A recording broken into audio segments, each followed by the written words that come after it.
Good morning, everyone catching the show right now. You are watching the Youth Voice show here on NBS TV. My name is MC Olo. The hashtag is NBS Youth Voice on Twitter, Instagram, and Facebook. We are live on our Facebook television. That's our online platform. Also, nbs.ug/live. On TV, NBS is on all, your set-top boxes. Well, it's a lovely morning. And on today's show, I am joined by, two young ladies and a gentleman that are about to talk to you, the young people, you, the youth, about shaping your own future, about making right decisions, politically, economically, and also socially, yeah? I will right now let them introduce themselves before we dive into our topical discussion. Welcome to the show, guys. Thank you. Thank you. Why your face is so serious? Let me have everyone introduce themselves. Ladies first. Okay, my name is Sandra Letio. I'm from Pelere Group Limited. We basically manufacture detergents, quality cosmetics from shea butter, and then also personal care products. We have done this for about 10 years now. I started at an age of about 23, and it has been down for 10 years. There, you've introduced yourself and your company. Hey. Hi. How are you? Fine, thank you. How are you? I'm doing well. Please introduce yourself.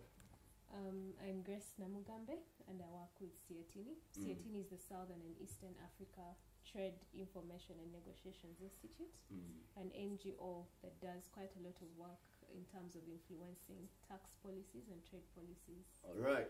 Thank you so much. You're welcome to the show. And then last but not least, the gentleman in a suit. You look like a lawyer. Yes, I am. Ah.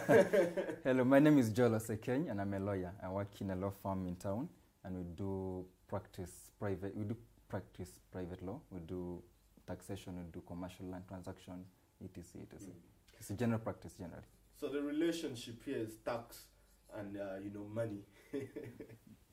Well, you guys, today there is so much going on. The young people, whom we call the youth, are, getting issues with shaping their future. We grow up a normal person, they come up, they're born, they go to school. After school, some get jobs, some don't get jobs, some go on the streets. Everyone goes on different hustles, yeah? And then here comes, another group of young people that are trying to tell them about how to make their future, a better place to be in. How can the youth shape their own future? I think the youth can shape their own future, but first of all, deciding. Decision. A decision that you have to make to shape your own future. I'd say that years ago, and that's why you say I went to school to study hard, but also after making that choice and looking for your purpose, what are you supposed to do? And then also, I so much believe we are what our country needs right now. We are the solution to our country problems.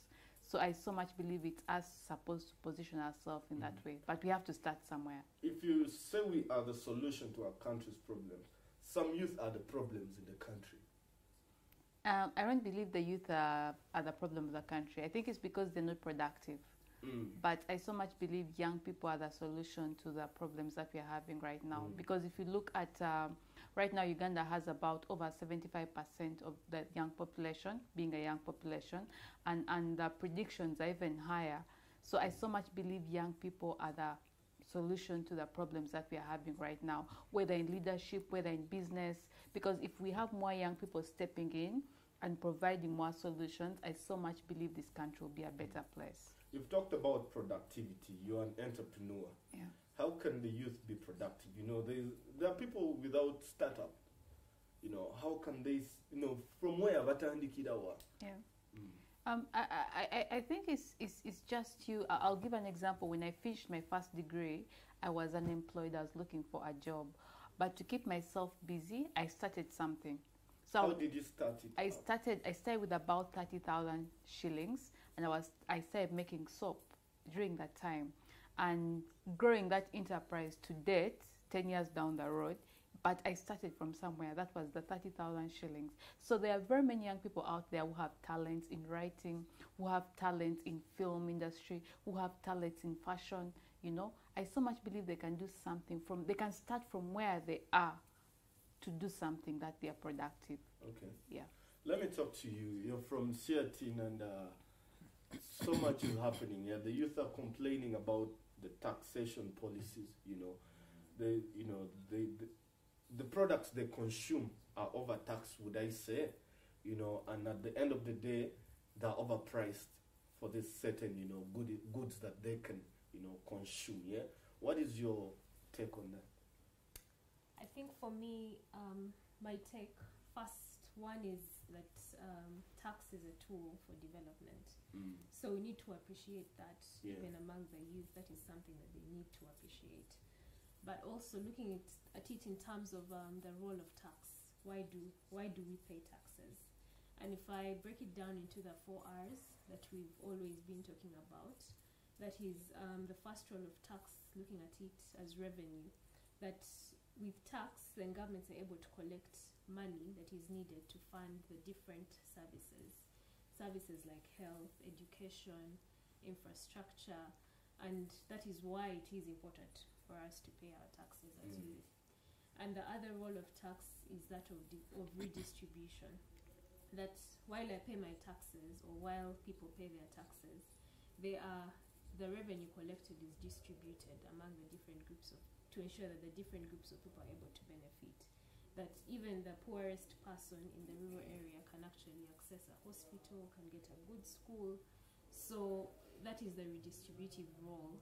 It kind of bridges the gap between the rich and the poor to ensure that there is equality among all the people in society. The other role is repricing, where we see that tax is a tool that is used to ensure that, for instance, there are those goods or services that are deemed socially undesirable. So higher taxes will be charged on them, things like cigarettes, alcohol, to ensure that the young people or even much older people are not consuming too much of these items, but government is also able to raise revenue. Then the other role is that of representation. That as a youth, when you pay your taxes, you then have the right to hold government accountable in terms of how the revenue is being used, to see that you're able to benefit from it. But also looking at it from the angle that as a youth, you have the chance, or you have the right to influence the policies in place, to see that they are working towards helping you attain your needs. So I think the challenge comes in at the point where we do not see these 4 R's working effectively to respond to the needs of the youth. And that is why it is important for them to take part in some of those processes. So now the question comes, how are they going to take part in these processes? First, I picked 2 points from what you've said about equal distribution of resources. Do you think the resources are equally distributed, between the poor and the rich? And then the other thing is, how do we hold government accountable for these unequal distributions, I would say? At the moment, I can't say that the resources are being distributed equally, because we see that the youth, who comprise a very big part of the population, like Sandra said, about 75% of the youth, are the same people who do not have employment opportunities. Exactly. They do not have access to good education. Yes. They don't have access to good health care. The roads are really lacking. They're in business, but their businesses are not really doing well. So for us, it has come to a point where we see that there is need beyond having the older generations taking part in these processes, but where the youth, because we do not see them in these processes. There are quite a number of spaces right from the local government level, where at the sub-county level, government provides spaces for different groups of people to engage and provide alternatives that they want to see in their budgets. That also goes up to the district, local government level, even at the national level. There are spaces at Ministry of Finance where the youth can actually share alternative proposals that they feel would work for them when it comes to taxation. How do they reach there? But also, when it comes to budget, in terms of influencing how they want to see the budget responding to their needs. In Parliament, after the tax bills, because annually government amends the tax laws, and Parliament will always put out a call asking citizens or members of the public to actually submit their comments on the tax bills and put forward proposals that they want to see. So those are some of the spaces that the youth can actually take. So how can they take these spaces? When it comes to Ministry of Finance, annually between the month of September to about January, Ministry of Finance is actually accepting proposals from different groups of people. Wow. So it's about you expressing interest that you'd like to... You know, the young people didn't know this. Yeah, it's about you expressing interest that you'd like to share some proposals on how the tax laws can be amended. And then those are expected to feed into the tax bills for the next financial year.